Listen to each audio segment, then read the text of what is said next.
آپ کی بارگاہ میں سوال ہے، جن کے ماں باپ کا انتقال ہو جائے اور اس گھر میں صرف بیٹیاں ہوں اور وہاں کے لواکین جو ہیں، رشتہ دار جو ہیں، وہ کسی اور شہر میں رہتے ہوں، تو اس صورت میں اس گھر کی لیڈیز کیا اپنے ماں باپ کی قبر پہ فاتحہ خوانی کر سکتی ہے؟ اس کا جواب عنایت فرمائیے۔ اللہ پاک آسانی کر دے، چاہے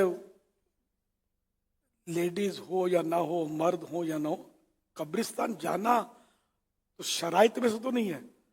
اب میرے والد صاحب فوت ہوئے، میں 1.5-2 سال کا تھا، حج پر گئے اور فوت ہو گئے۔ بڑا ہوا تو پتہ چلا کہ جدہ شریف میں ان کی وفات ہوئی تھی اور ان کو دفن کیا گیا ہوگا۔ اب میں تو کبھی ظاہر ہے کہ وہاں قبر کا تو کوئی اتا پتہ ہی نہیں، تو نہ مرد جا سکا نہ عورت جا سکی ہمارے خاندان میں سے کوئی، اور اب کیا کرے؟ پھر اتنی دور کون جائے، کیسے جائے؟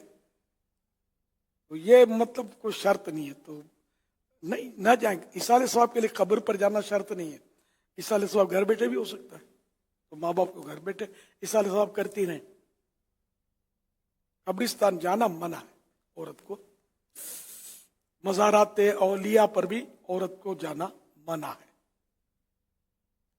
صلو علی الحبیب صلی اللہ علیہ محمد۔